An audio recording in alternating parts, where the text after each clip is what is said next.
კვირას 8 აგვისტოს ყოვლადწმინდა სამების სახელობის საპატრიარქო ტაძარში ტაძრის წინამძღვრის მოადგილემ არქიმანდრიტმა ილია ნასიძემ სხვა სასულიერო პირებთან ერთად საკვირაო ლიტურგია აღავლინა. ღვთისმსახურების დასრულების შემდეგ არქიმანდრიტმა ილია ნასიძემ მრევლი დალოცა და მათ ქადაგებით მიმართა. დღეს მინდა მოგიკითხოთ სახარები ქადაგებიდან. არა სიკვდილის შიში, არამედ მარადიული სიცოცხლის იმედი. მიწიერი ცხოვრება არ არის სიცოცხლე, არამედ ბრძოლა სიკვდილსა და სიცოცხლეს შორის, ამბობს წმინდა ეგნატე ბრიანჩანინოვი. მიწიერი ცხოვრება ეს მხოლოდ ეტაპია. მთავარი იქაა ჩვენი სამშობლო და საუკუნო სამყოფელი, იქ ზესთა სოფელშია. აკი წუთიერ ყოფაში ვცხოვრობთ. ამ ქვეყნიურ სიცოცხლეს შესანიშნავად ეკადება ქართული სიტყვა წუთის სოფელი. იმ ქვეყნიური მარადიოლობის გამოსახატად ეს საკვირველი სიტყვა გვაქვს ქართველებს. წუთია ამ ქვეყნად კაცის სიცოცხლე. როგორ ვიცხოვროთ ამ წუთის სოფელში? წმინდა ამბროსი ოპტინელი ამბობს, ბორბალი რომ ბრუნავს, ისე უნდა ვიცხოვრო დედამიწაზე, ხოლო მცირე ნაწილით შევეხოთ მიწას, დანარჩენით კი ზეთით მივისწრაფოდეთ. ჩვენ კი ჩავეფლობდით მიწაში და წამოდგომაც არ შეგვიძლია. არადა მიწიერი ცხოვრების დრო მოსანანებელი დრო არის. იქამდე ვიდრე სული სხეულს არ დატოვებს.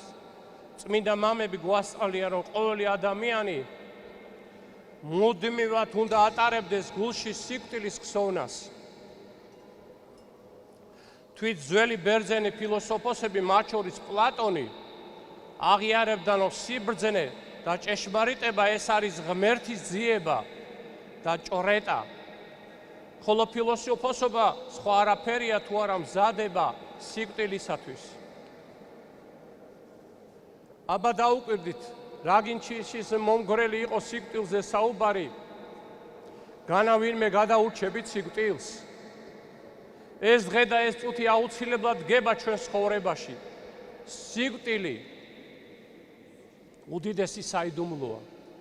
ამბობს ერთ-ერთი წმინდა მამა ეგნატე ბრიანჩანინოვი, ესა ადამიანის დაბადება მიწიერი დროებითი ცხოვრებიდან მარადიულობაში.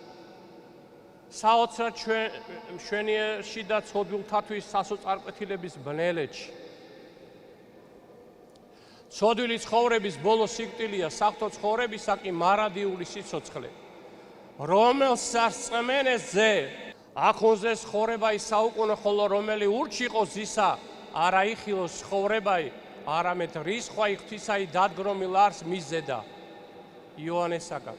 ღირსი ბარსაბნოფი ღაზელი ურჩევდა ძმას, დაე აზრები, განგიმტკიცო სიკვდილის სოვნამ, რომლის დადგრომის ჟამი არავინ უწყის. ჩვენ არ ვიცით, რა დღეს მოგვიწოდებენ, ამიტომ ამ ქვეყნიდან გასვლამდე უნდა დავშრეთ სიკეთის ქმნაში, რათა მოუმზადებელნი არ აღმოჩნდეთ და არ დავრჩეთ კარსა მიღმა, არ დავემსგავსოთ უგუნურ ხურთ ქარწულს. გარდაცვალება არის ზღვარი, რომლის ადამიანის სიცოცხლის დრო არის შემოსაზღვრული და ამის შემდეგ იწყება მოსაგებელის დრო. გარდაცვალების შემდგომ აუცილებელია როგორც სინანული, ასევე განვლილი ცხოვრების გამოსწორებაც.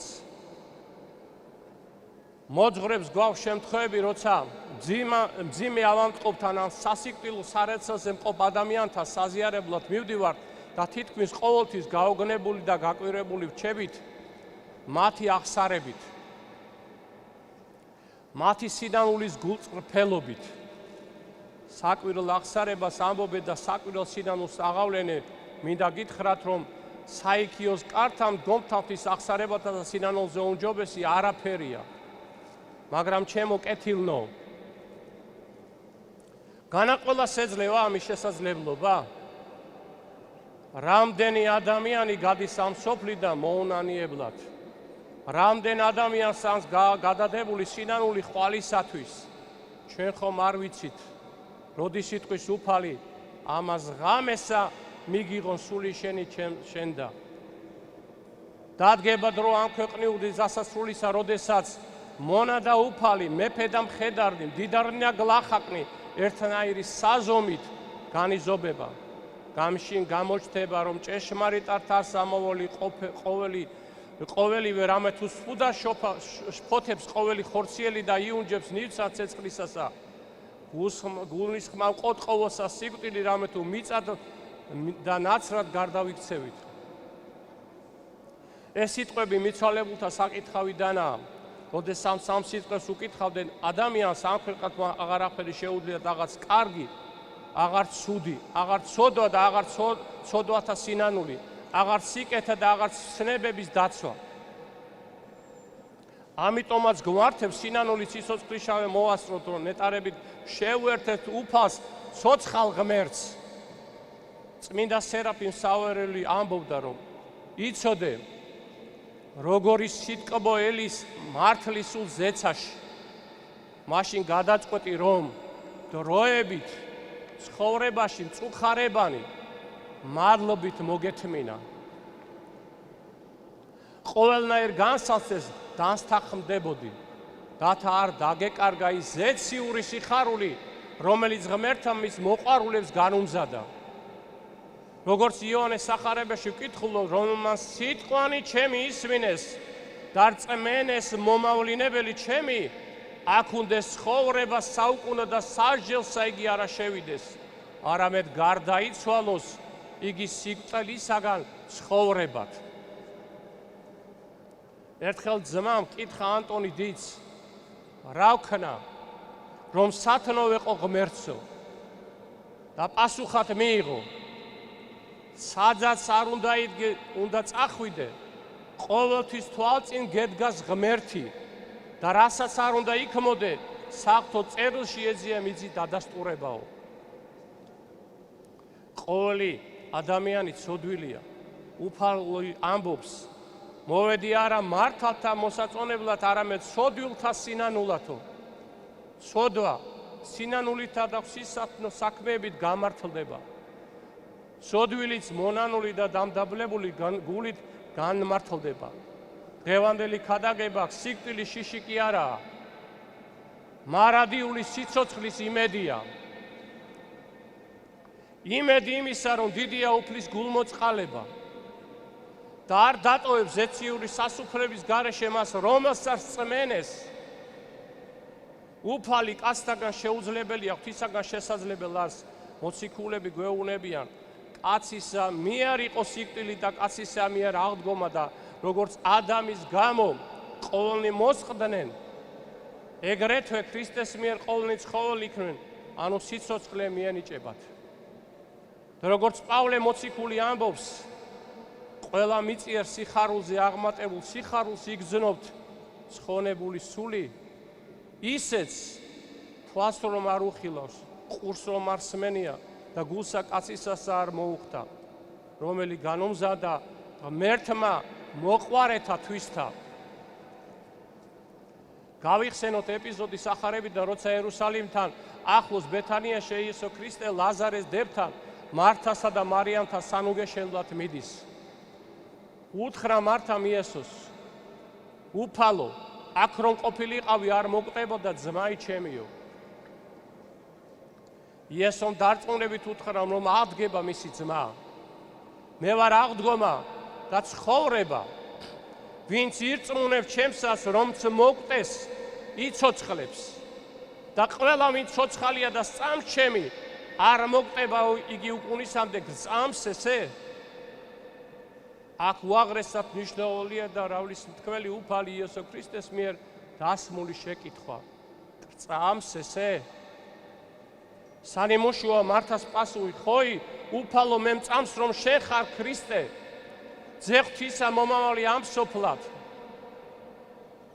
მაგრამ როცა ატირებული მარიამისა და მართას სვანწინ მაცხოვარი ლაზარეს სასწავლისკენ გაემართება და ბრძანა აეღოთ ლოდი, მართამ დაეჭვებულმა თქვა, რომ უკვე მეოთხე დღეა მისი ძმა მიცვალებული იყო.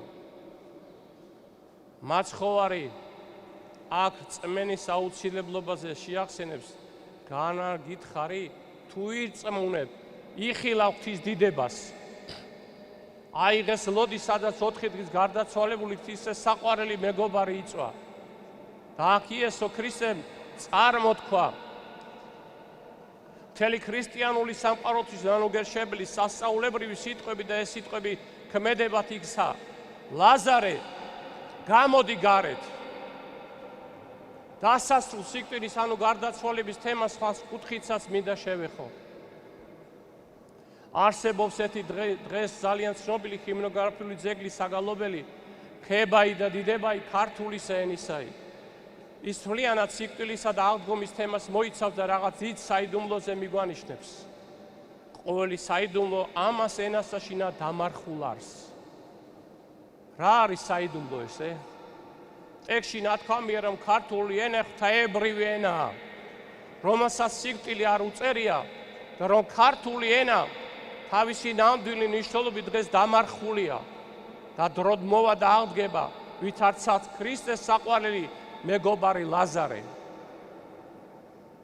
ჩვენ ვიცით რომ ლაზარე იყო მეგობარი ღვთისა იესო ქრისტეს განსაკუთრებით უყვარდა ლაზარე და მისი დები მარიამი და მართა როცა იგი რომ ლაზარე მოკლა მაცხოვარი აცრემდა ლაზარეს შაბათ ჩვენი სამშობლო საქართველოს ქართული ენის დღეს გასასწავლობს იოანე ზოსიმე გვაუწყებს რომ ქართული ენა აღდგება მეორედ მოსვლის წინ და სახარებასაშინა ამას ენასა ლაზარე ქვია ხებაის მიხედვით ქართული ენა მესიის მერეთ მოსვლას აუწყებს სამყაროს უფალი იესო ქრისტე მეორედ უნდა მოვიდეს ყველაზე მნიშვნელოვანი ამბის აუწყებლად საერთოდ ენა არის ის ფენომენი რითაც ადამიანი სამყაროს შეიცნობს უნდა გვახსოვდეს რომ პირველი სიტყვა პირველად იყო სიტყვა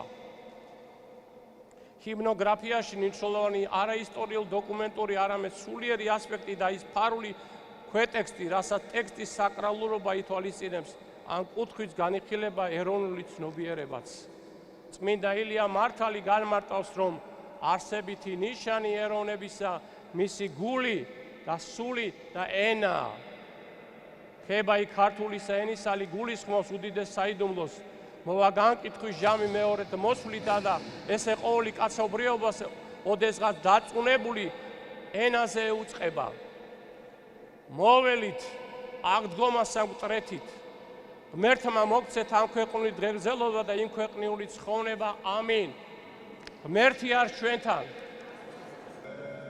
დღესვე სამების საპატრიარქო ტაძარში 2008 წლის რუსეთ-საქართველოს აგვისტოს ომში დაღუპულთა სულის მოსახსენიებელი პანაშვიდი არქიმანდრიტმა იოანე მჭედრიშვილმა გადაიხადა. ჩვენთან არის ღმერთი. ღმერთმა დაგლოცოთ, გაკურთხოთ, ღმერთმა მოიხსენოს ის გმირები, ვინც მოიხსენიეთ აგვისტოს ომის დროს გარდაცვალებული ადამიანები, ღმერთმა ცათა სასუფეველში დაამკვიდროს მათი სულები. დღევანდელ დღეს მისი უწმინდესობის ლოცვა კურთხევით ილოცებიან მიხაილიდის გვარი. ღმერთმა დალოცოს და გაახაროს და გაამრავლოს. ამინ.